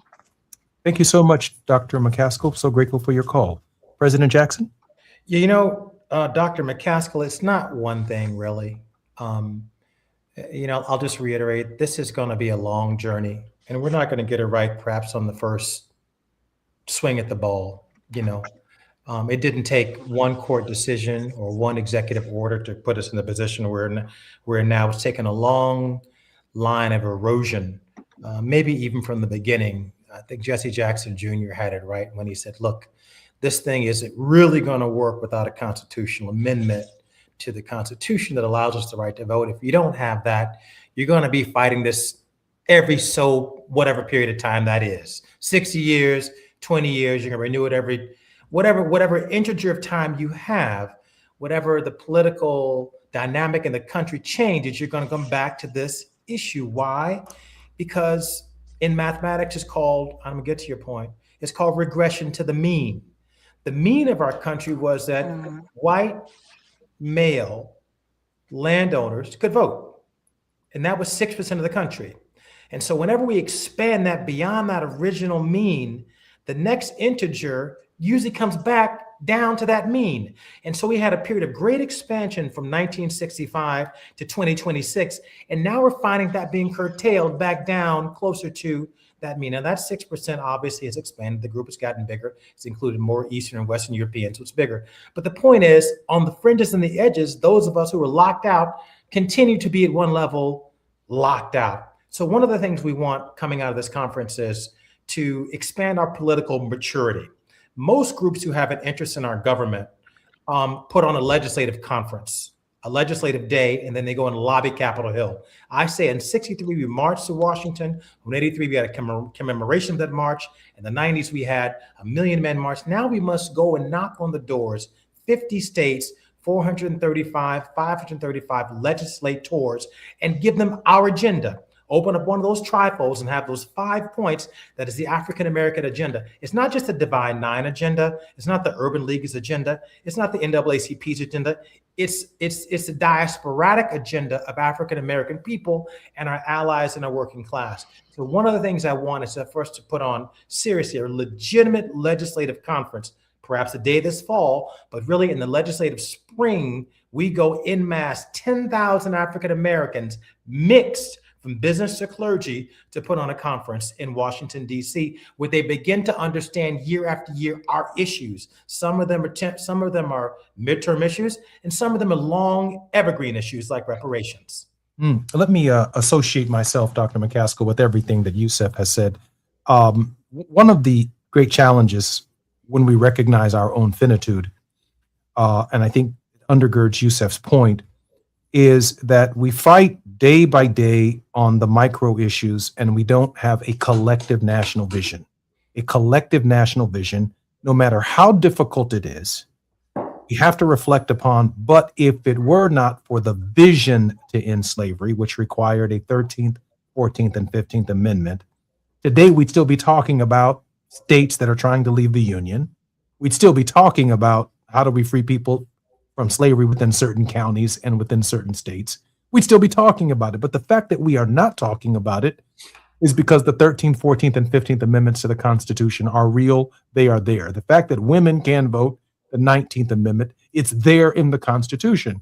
And so we're going to keep talking about these issues when this Congress comes in or this Congress goes out and they decide for legislation to expire and we haven't put our focus on the Constitution of the United States. We've not put our focus on the federal judiciary. We've not put our focus on the Supreme Court. We've never raised the issues large enough to say, do we believe that healthcare is a human right for all Americans? And if it is, do we believe that it belongs in the Constitution of the United States as a fundamental right? And what is it going to take us to get there? Now, I may expire next week. I may expire a month from now, but at least the constitutional vision is passed on from generation to generation, and we stay focused on it no matter what the short-term legislative accomplishments are that we accomplish. We're not lost sight of the idea that every single human being in this country deserves a constitutional right to health care of equal high quality. And the same thing can be said about the environment. The same thing can be said about education. To Yusef's point, the same thing can be said about the fundamental right to vote, which is not in the Constitution of the United States. And yet we claim to be a democracy without such a fundamental right. And so the fact that Yusef is sharpening the pencil, we may lose some good wood and some good lead, but as long as we get to the point, no matter what the argument is, the South Side of Chicago, the South Side of LA deserves to have the fundamental right that Beverly Hills has, or that Waukegan or Evanston or the North Side of Chicago tends to enjoy. And that sharpening that pencil, I think, is the right thing to do. Yusef? Good doctor. The other thing we're working on is a serious plan to register voters and mobilize for the summer, right on from after the convention, July, August, September, and October. So you'll see the Rainbow Push occupying its legacy lane to register voters in the South and mobilize them. We've got our a selection of speakers. We have buses mobilized. So you're going to see us doing some of that policy work to win the midterms. But, you know, one of the things I hope, and if you come to the conference, you'll see I'm having a conversation with Derek Johnson of the NAACP and Janae Nelson from the NAACP Legal Defense Fund. Mark Morial is involved in this. Reverend Al Sharpton is involved in this. We have to come together with our clergy and our civic groups, with Dr. Stacy Grant from the Divine Nine. We are too disconnected. We have to be going in the same direction. NTNW, we aren't quite there yet, and we must be to serve you as good as possible. Dr. McCaskill, let me ask you one other question. I understand that she's not with us. Gina, welcome forward to your show, Fat Meat Fridays, and Jesse Jackson Jr. And Yusuf Jackson is our very special guest. Gina? Hi, Yusuf. How are you? Hi, Gina. What does Fat Meat Friday mean? It means that there is something for you to chew on that happened Monday through Thursday on the Jesse Jackson Jr. show. And we try to discern what we heard, and we try to give people something that they can think about and take action. And that leads me to the follow-up question, though Dr. McCaskill had to go. Her follow-up question was, what action items do you want to see elected officials take forward if there is anything that you think about and the help that you want as a civil rights organization and amongst the other leaders that you will be meeting with and planning with strategically? Is there something that elected officials can do in the immediate from the conference? I don't think our changes are going to come from elected officials. But well, the first thing we've got to do is we have to sort of level set. We need a good civics education lesson across from our youth to our older people. If you were born after 1965, from a civil rights and civil liberties perspective, you were born on second base. And as the proverb goes, you woke up and thought you hit a double. The fact of the matter is you never saw anybody die for the right to vote. You never saw anybody die for a woman to be able to sign their own checking account or get a business loan or work overtime or not have 8% of the slots of college dedicated for a woman. You never seen any of those. So you never seen women's sports not funded equally to men's sports. You never seen any of that. How many white women today walk around and say, thank goodness for Dr. King that I'm able to go to college and our sports are funded equally? None, but they all should be, because the civil rights legislation, the Voting Rights Act, the Civil Rights Act, laid the predicate for Title IX, 1972. And so if you look at how many people benefited from the civil rights legislation and civil rights actions of the advocates, that's like 95% of the country, including the white working class. But does 95% of the country really believe they owe their civil rights and liberties to that group? No, they don't. And one of the reasons we're not able to push the knowledge from generation to generation is that too few people recognize the truth of how they earn their freedoms in the country. They think it was George Washington, and it did not. From A. Philip Randolph and Ralph Bunche and Dr. King and Jesse Jackson and all those kinds of people. Richard Gordon Hatcher. Richard Gordon. And the other thing, the other thing about Reverend Jesse Jackson, I'll tell you, when you think about Juneteenth, right? Juneteenth is a fascinating. It took 2 months for the message of the end of slavery to go to Galvestonian, if they're Galvestonian, to the slaves in Galveston. That teaches you many things. One thing. 2 years. Sorry? 2 years. From the 2 years, not 2 months. You said 2 months. 2 years. For them to get to know the word in Texas. Sorry, 2 years. It teaches you that power concedes nothing without a struggle. That the masters never get tired of being master. And that the level of pervasiveness of racism and sexism in this country was so enormous. That's why, so you could change the law, but it doesn't change the culture. And that's why it took a Jesse Jackson being propelled out of 1965 to go and touch as many elements of society as he could, challenging the culture after the law was changed. And so it seemed like sometimes, from my perspective, my dad was everywhere.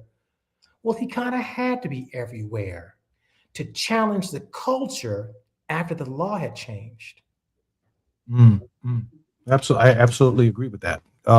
Wow. So that's the profound nature of the hour, how we change the culture. And Yusuf, obviously, you've given consideration to it. Has it been your experience as the new president and CEO of the organization? How do you change the culture of organizations that are, in some cases, a century old, and they're being asked? We have about 2 minutes before we come forward.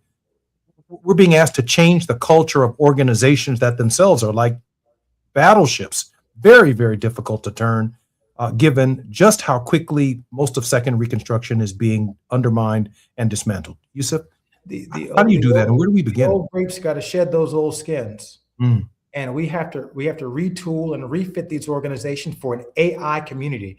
The civil rights groups, human rights groups, these civic organizations cannot be afraid of AI. For example, we have to embrace all that is new with our young people and go forward. I think right now we have this fear. We're in for sort of a stasis. At the same time, we got spoiled in 1965. After we all gained a level of equal protection and due process under law, we all went our separate ways exploring this concept called freedom. But with the stroke of a pen, the Supreme Court has gathered us all back into the same boat. Now that's the God factor, I think. And now that we're all in this boat, when all of our rights and all of our voting rights have been curtailed and undermined, how are we going to work together on this arc and rebuild our infrastructure? I'm Jesse Jackson Jr. You're listening to the Jesse Jackson Jr. Show. It's Fat Meat Fridays with Gina Towns. Our very special guest is none other than the president and the CEO of the Rainbow Push Coalition, my younger brother, Yusuf Jackson. Very, very proud of the leadership that he is exhibiting at this hour and his knowledge, helping us hone in specifically on what is at stake and what we must do with an action plan to get us from point A to point Z, with point Z being emancipation and freedom. More when we come back on KBLA Talk 1580. I'm Jesse Jackson Jr., right here on Fat Meat Fridays on KBLA Talk 1580.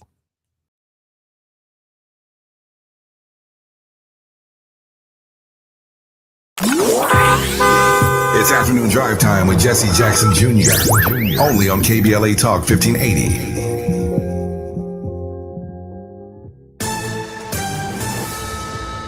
I'm Amber Payton with BIN News Now. 2 former Colorado paramedics convicted in the death of Elijah McClain will get a new trial. McClain, who was black, died in 2019 after Aurora police restrained him and paramedics injected him with ketamine. All we want as a black and brown community is justice. The 2 paramedics were convicted in 2023, but Colorado's Court of Appeals reversed those convictions, saying the jury needed more information. A New Mexico hospital has been ordered to pay $13 million to the family of Black Star Trek star Nichelle Nichols after a jury found it negligent in her death. Nichols died in July 2022 from heart failure, but her family claimed doctors failed to properly diagnose and treat her. And the Prince estate is releasing 10 previously unreleased Prince songs on a new collection called Timeless. The tracks span his career from 1977 to 2016, including the newly released single Stone. Get BIN News Now on demand 24/7 on the iHeartRadio app. Every breakthrough starts with someone willing to take part. Summit Clinical Research is seeking volunteers with fatty liver disease for studies focused on MASH. Participants may receive study treatment, care, and compensation at no cost. Check eligibility at NASHlivertrials.com. This is the KBLA Sports Minute with Ray Richardson. Game 2 of the NBA Finals is tonight in San Antonio. Call it the adjustment game. Coaching staffs with the New York Knicks and San Antonio Spurs have had almost 48 hours to make changes after the Knicks took Game 1. At the top of the list for Spurs coach Mitch Johnson is making the 7'4" Victor Wembanyama more effective in the offense. Don't be surprised if you see Wembanyama inside the lane more. He missed 15 shots in Game 1. Most of them were outside jumpers, including 7 misses on 3-pointers. That is way too much size and talent to be wasting on the perimeter. Johnson also needs to come up with a plan to put more pressure on the Knicks offense. In game one, the Knicks had only one turnover in the second half. The Spurs better get this one tonight. They don't want to be down 0-2 when the finals moves to a very festive New York City for games 3 and 4. 5:30 tip-off tonight on ABC. No debates, no speculation, just the info you need. That's your KBLA Sports Minute. I'm Ray Richardson on KBLA Talk 1580. As a fitness coach, my active psoriatic arthritis can slow me down. With Skyrizi, Risankizumab Riza, I'm treating my skin and joint symptoms so I can keep moving. Skyrizi, a prescription-only injection for adults, helps me move with less joint pain, stiffness, swelling, and fatigue. And for those who have plaque psoriasis, 90% clearer skin is possible. With Skyrizi, there's no daily dosing. It's just 4 doses a year after 2 starter doses. Don't use if allergic to Skyrizi. Serious allergic reactions, increased infections, or lower ability to fight them may occur. Before treatment, get checked for infections and tuberculosis. Tell your doctor about any flu-like symptoms or vaccines. Thanks to Skyrizi, there's nothing like clearer skin and better movement. And that means everything. Ask your doctor about Skyrizi. Visit skyrizi.com or call 1-866-SKY-RIZI to learn more.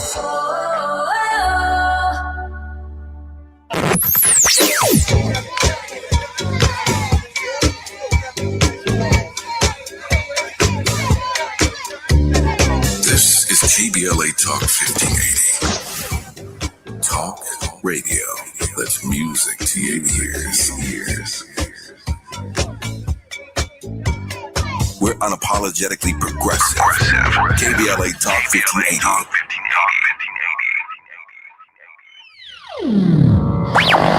All I need is one mic. With a KBLA Talk 1580 editorial, I'm Tavis Smiley. It's high time that we say the quiet part out loud about what we consider a disgrace, an absolute disgrace to the people of South Los Angeles. Destination Crenshaw, or as I call it, Procrastination Crenshaw, was supposed to be a 1.3-mile celebration of Black Los Angeles. Pocket parks, commissioned art, a cultural corridor along Crenshaw Boulevard, stretching from our studios in Leimert Park down to Nipsey Hussle Square. It was set to complete in 2022. That's right, 2022. We are now in 2026, and the Crenshaw community is still waiting. A grand opening was announced for February 2024. That date passed with not a single artwork installed. Then we were promised that construction would be completed by the end of 2024. That date came and went. Our understanding is that as of last fall, the 8th Council District Office was still scrambling to raise additional monies just to restart the project, which has been paused again and again. But here's what makes my blood boil. City officials had the nerve to tell this community the delays are, quote, a necessary inconvenience, close quote. A necessary inconvenience? First of all, who are you talking to? Second, go tell that to the Black business owners who have been coping with construction chaos, breathing dust, enduring years of road closures and the scarcity of available parking, confronting unsanitary conditions, losing customers and revenue, all while the project they were promised still sits unfinished. They wouldn't let a project sit this long in any other part of this city. And for what it's worth, our elected official just happens to be the president of the LA City Council. Meanwhile, the city is laser focused on sprucing things up for the World Cup and the Olympics. Please, if this corridor were in Brentwood or Beverly Hills, it would have been completed on time, on budget, and on the cover of every magazine in town. The Crenshaw community deserves better. They deserve the truth, and they deserve what was promised to them. Now, right now, not when it's convenient, not when the cameras are rolling for the Olympics. Now, this isn't incompetence. This is a pattern. And at some point, neglect becomes a decision. With a KBLA Talk 1580 editorial, I'm Tavis Smiley. As always, we welcome your feedback.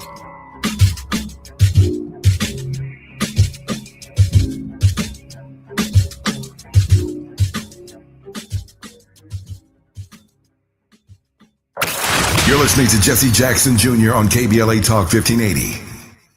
The Jesse Jackson Jr. Show. The Jesse Jackson Jr. Show. The Jesse Jackson Jr. Show. The Jesse Jackson Jr. Show. King Folly, drop the beat. Come on and talk with me. Come on and listen to me. Come on and talk with me. Come on and listen to me. KBLA Talk 1580. I'm Jesse Jackson Jr. Welcome forward to the Jesse Jackson Jr. Show on KBLA Talk 1580 by way of the app. We are broadcasting all over the world right now, and I'm very particularly honored on Fat Meat Fridays with our co-host, Ms. Gina Towns, that Yusef Jackson is our very special guest on the program. Gina, Yusef, as president of the Rainbow Push Coalition, so grateful that you're spending this hour with us, Yusef. Gina, let me ask Yusef one more time to share with us the programming of the conference, the date, the time, the location, and how we can be supportive of the organization as you prepare for your upcoming national conference. Jesse, I just got mad. I need you to help me out of this. In the break, I got very, very angry. America is built on a promise. In exchange for our fidelity to this union, we gave our blood, our heart, and our soul to create this union. And we were supposed to have the right to life, liberty, and the pursuit of happiness. And that was not possible, half slave and half free. And then we weathered the storm with abolitionist allies, brothers and friends, against the scientific community, against the political establishment, against the economic order. But we won our freedom by joining coalition and fighting and winning the Civil War. And then we were sold out by both parties 12 years later, codified 19 years later in 1896, didn't lose faith in the country, didn't lose faith in America, and built coalition amongst our own community with the Greeks in 1900s and the NAACP and the Urban League and Jack and Jill in 1938 when our children were being disenfranchised in schools and felt to feel inferior. We founded Jack and Jill to try to protect our children. And then we finally have a chance to live the promise of the country and make the place more equal and more fair for immigrants, for women, for African Americans, for working class white people. And then we structurally dismantle that infrastructure up to 2026. And we don't think that we're in a storm that is working class white people. Look at your price at the gas. Look at what you're paying for apples and bananas and meat these days. Working class white people, African Americans, white women, Laotians and Chinese and Haitians and Hispanics, man, we need to get together in coalition. And so all of our conference at 930 East 50th Street at www.rainbowpush.org is about this coalition building. Now, we may not get it perfect with our iteration of this conference, but this is where we have to go in order to keep this ship righted, to give fair and equal to reduce some systemic impediments to inequality in our country. I'm not asking for anything I don't earn. I just want the systemic impediments erased so that every child, as Dr. King would say, can go to school and get as much knowledge as his or her head can absorb. Gina, you had a question of the president. Not so, I guess maybe a question, but earlier, thank you for that. Let me say that, because that righteous indignation is what we have to have. And that is also a transfer of heart. And so when you are speaking into the life of the next generation behind us, or people who are in our generation, because earlier you did talk about the fact that, we are generations who really did not see what our parents and grandparents saw and experienced and had to fight for. Of course, Generation X, which we are, and you're a little bit younger than Jesse and myself in that, it's even further removed, but we have the millennials and Gen Z and Gen Alpha who experienced a Black president for 8 years, kind of thought everything was okay until they witnessed the presidency of Donald Trump and the worldwide murder of George Floyd. And so, that kind of was a wake up call. But when we think about sharpening the pencil, which I heard Jesse say earlier, which was a phrase that your dad used, might lose some good wood in the meantime, but sharpening that pencil is exactly what you're doing. That's what you're talking about. It is that transfer of heart. It is talking about culture and galvanizing. And I've heard Jesse talk about this as well, the rainbow who is in a pain bow right now, and to look at our common pain, which extends across, state lines or whatever. It is not only economic, it is healthcare. It is a racial profiling that takes place amongst Black and brown people around the world, but in particular, we have been the leaders of a freedom movement here in the United States. So, one, thank you for that. But how do we sharpen the pencil right now, Yusuf? Thank you very much, Gina, for that. I think you're spot on in that analysis. I think we have to make sure we hold true to our inner core. The first thing is, it's so easy to be so frustrated in our own space that we want to mimic the very thing we end up saying we dislike. We make fun of the president. He's the most powerful man in the world. I've been encouraging people to pray for the president. Pray that God wakes him up and encourages him to do better and to do right and to live righteously. That's the real prayer you should pray every single day. And I believe in the collective power of prayer. That's the first thing I think you do, is that you don't change your core in the midst of a storm. We have to maintain who we are. The other thing is we got to realize that we can't get tired in this fight. We have to be resilient. So you've got to build some infrastructure to survive. You can go out and expend all of your energy and then you're no more good. This could be a long, long, long fight. So I think you start with your core. You make sure you have enough reserves to be able to last for a long time. And then I think you can't be so frustrated that you're going to make it all Black. This is I see a lot of Black family meetings right now. I think that should be the beginning of your meeting, and that should be about 10 to 15% of the meeting. But the rest of the meeting is finding your allies. What makes Rainbow Push Coalition different? We have allies in Appalachia. We believe in supporting the good, strong, white working class.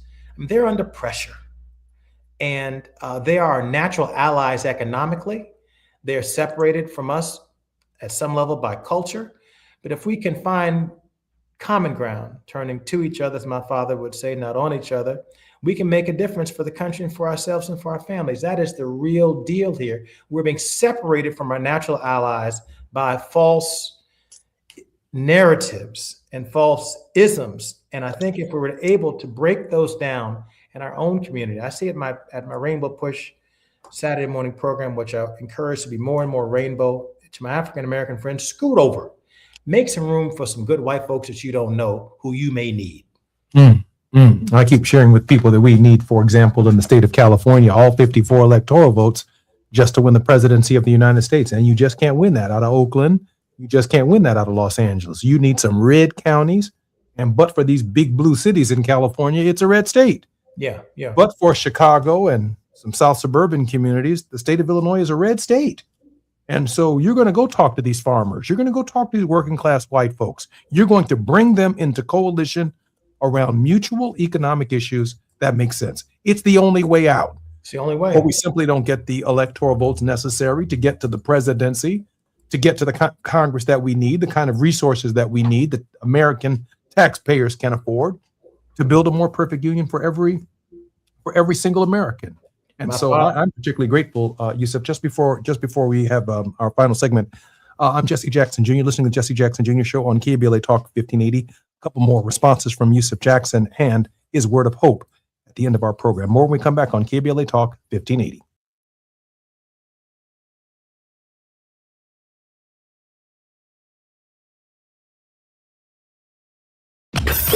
While you're stuck in traffic, we can at least bring you up to speed on the news of the day.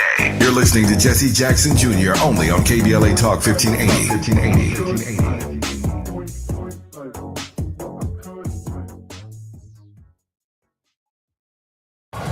Going to a World Cup match in LA this summer? Ditch the parking stress and ride Metro. With direct service from across LA County, it's the easy way to get there for just $1.75 each way. Dell PCs with Intel inside are built for the moments you plan and the ones you don't. For the time you forgot your charger at the gate, Passengers, we are now on our initial ascent. or when you're bouncing between projects like a ping pong ball. We build PCs with long-lasting battery life, so you're not scrambling for an outlet. And built-in intelligence, so you can stay focused on whatever you're doing. Dell Technologies, built for you. Dell.com/Dell PCs. We've got a lot to talk about. I'm Reverend Gerald, the life coach. Is someone you love struggling with addiction and mental illness? Is improving your family's health important? Want to leave a legacy that your family can grow? Are you ready to enhance your perception of life experiences? Then wake up weekends at 7 a.m. with Urban Family Focus and get the wisdom, opportunity, resources, and motivation to live your best life. Join the conversation on Urban Family Focus Saturday and Sunday at 7 a.m. Unapologetically progressive. KBLA Talk 1580. We've got your black. Do you need emergency cash now? Then you need WeFixMoney.com. WeFixMoney.com can help you get up to $5,000 fast. If you need cash for bills, car repairs, rent, a vacation, or anything else, type WeFixMoney.com directly into your browser. WeFixMoney.com is free to use, available 24/7, and has an A rating with the Better Business Bureau. Millions of Americans have trusted WeFixMoney.com. Go to the site that you can trust. That's WeFixMoney.com. KBLA Talk 1580. We've got a lot to talk about. KBLA Talk 1580, connecting you with services and solutions. Created with a share of the 1984 Olympic Games surplus, LA 84 began operations in 1985 as a grant-making and educational foundation. Today, the LA 84 Foundation supports hundreds of nonprofit youth sports organizations throughout Southern California annually, trains coaches, commissions research, convenes conferences, and maintains the world's premier Olympic and sports library collection. They are transforming lives and communities through the power of youth sports. To find out about youth sports programs for yourself or your child, and to get information about the grants and support they offer to schools and nonprofits, or if you want to make a donation, please visit la84.org. That's la84.org. Or you can call them at 323-730-4600. This is a community call to action from KBLA Talk 1580. Lena Bloom for the Bail Project. Imagine you're stuck in a jail cell and you can't afford bail and someone offers you a way out. Just plead guilty and you can go home and kiss your kids goodnight. What do? What thousands have. You plead guilty whether you are or not. Cash bail makes poverty a crime. That's why the Bail Project helps those who can't afford it while fighting to end cash bail, because freedom should be free. Brought to you by the Ad Council. It's never too early to start talking about money in realistic ways with your kids. JP Morgan Chase navigates how to educate your kids now about creating long-lasting, healthy money habits. Whether your kids are in elementary school, high school, or college, now is a great time to start a conversation about ways to create healthy money habits as they grow, ultimately benefiting their financial future. Talking about money in a realistic way to support your kids' lifestyle and dreams, your first banking account geared towards high school or college. It's never too early. Explaining the basics, what you earn and what you spend, building financial confidence starts with getting organized. Learning and practicing vital money skills now will stay with them for life. Tools they will have to stay on top of their finances and achieve their goals. This segment is sponsored by JP Morgan Chase.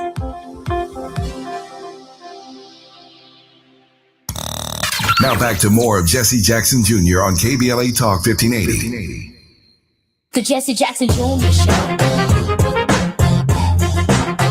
The Jesse Jackson Jr. Show.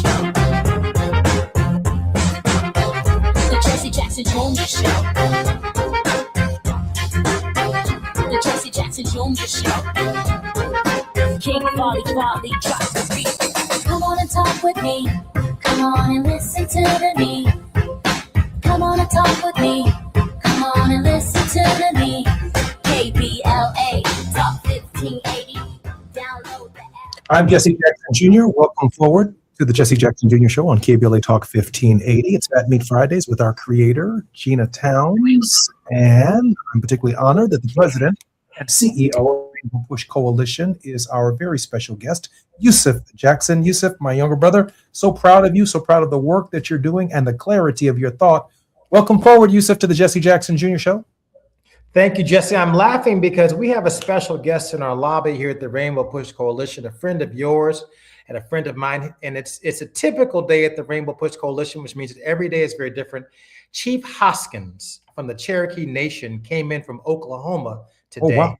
Oh, he wow. did not tell us he was coming. He is outside in the lobby with 12 Native American brothers and sisters. I am so excited by that. Congratulations. And that is evidence of the extraordinary work that you're doing. Yusuf, you know, we just have a few minutes left in the program. We do have on the live line Tanya. Tanya has a question of the president of the Rainbow Push Coalition, Yusuf Jackson. Tanya?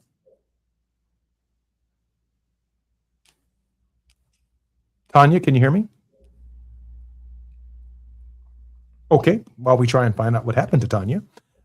Yusuf, some preliminary thoughts about what next for civil rights in the United States, obviously the midterms and then the 2028 election. In terms of basic organizing, what's next? Let me give it to you top level from a religious perspective, Jesse.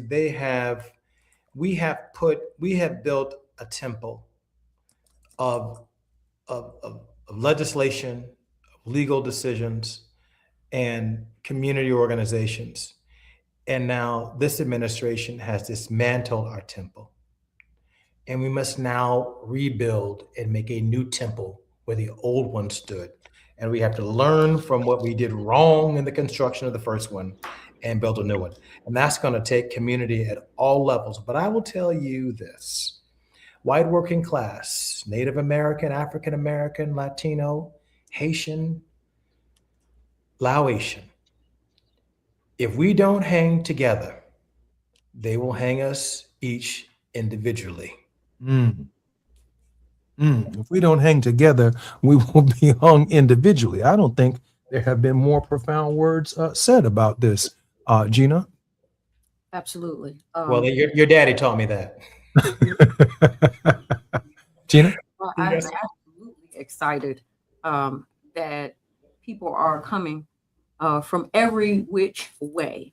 And that's part of the legacy. I put during the break, I put your dad up because certainly we have to draw some strength and some, while we may not duplicate all of the actions that our forefathers, if you will, took in their era, in their battle, certainly we can pull on that inspiration and that heart, the heart of a leader, the heart of a giant, which of course your dad wasn't. I know you heard me earlier when I said Richard Gordon Hatcher, who is the first Black mayor of a major city in this country and was your dad's buddy. I could not think of a better yin and yang and the team that they formed as they took us through coming out of the civil rights era into affirmative action and everything that we've been able to reach. I do know that Tanya is back on the line. Tanya, welcome forward to the Jesse Jackson Jr. Show. I cannot hear Tanya. Yeah, we'll try Tanya. Tanya, if you hear us, please give us a call back. Anyway, Yusuf, we ask our guests regularly to provide a word of hope. We have about 3.5 minutes until the top of our show. Yusuf, share with our listeners across the country a word of hope. America is worth fighting for. We have built this country together. We have paid in blood and time and in money. And as African American people, we've never given up on the promise of America, just as the Lord has never given up on his covenant with humanity. And so I encourage you, even though these times are dark, even though these times are difficult, even though there are things drying our bones in the valley. Our bones, as Ezekiel would say, didn't just end up dry. They're being dried by forces, economic forces, social forces, legal forces. And it is up to those who have the spirit to give spirit to other people to breathe some life into these dry bones. And so I ask, can these unmotivated voters register? Can these unmotivated citizens get to the polls? Can these unmotivated citizens and the unlikely voter hold politicians accountable? Only the Lord knows. But I will say, if you believe in the covenant that God made with man, yes, we can. Yusef, I'm so grateful that you've been here. I think we do have Tanya. Tanya, welcome forward to the Jesse Jackson Jr. Show on KBLA Talk 1580. We have about 1 minute, 1.5 minutes. Tanya?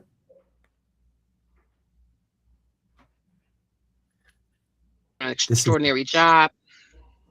And of course, Yusuf, we are so happy that you are taking on the charge. I have a young daughter who I would love to experience the same thing that I experienced when my father would take me to Operation Breadbasket. And I would like to know, what are some of the things that I can bring a young 12-year-old to for next week's convention?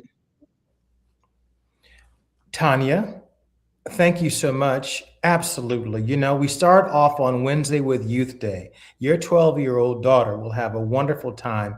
She'll learn civics education. She'll learn the rudiments of why it's important to vote. She will have like-minded people her age. She'll have some activities she can do with respect to sports. She can get her nails done. She can begin to build her little resume, and she can have a wonderful time learning how to be on a podcast. And from there, she'll be outside in a beautiful, it's going to be 85 degrees.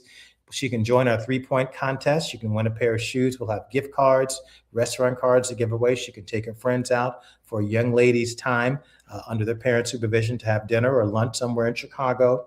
There'll be a full day of activities on that Wednesday. There'll be rap artists here singing, double desk contest. She'll have a wonderful time on that Wednesday. And then on Thursday, she and her parents are welcome to stay and enjoy the rest of the conference, including the tribute to the legacy of Reverend Jesse Jackson. And then on Friday, a conversation with Hillary Clinton and with Pete Buttigieg on Thursday. And then on Friday, Reverend Al Sharpton, and then the tribute to Reverend Dr. Jeremiah Wright and Bishop Michael Eady and Bishop Brazier. And then on Saturday, just before we go off to our brother Spencer Leaks homegoing services, we'll have our Saturday morning program from about 9 to 11. I'm Jesse Jackson Jr. Been listening to the Jesse Jackson Jr. Show on KBLA Talk 1580. It's Fat Meat Fridays with Gina Towns. Our very special guest has been none other than the president and CEO of the Rainbow Push Coalition, my younger brother, Yusef Jackson. So proud of him and the work that he's doing. More on KBLA Talk 1580 when we come forward on Monday, Moving Mountain Mondays. I'm Jesse Jackson Jr.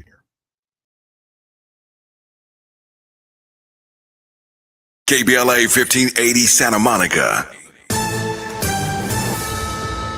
I'm Amber Payton with BIN News Now. 2 former Colorado paramedics convicted in the death of Elijah McClain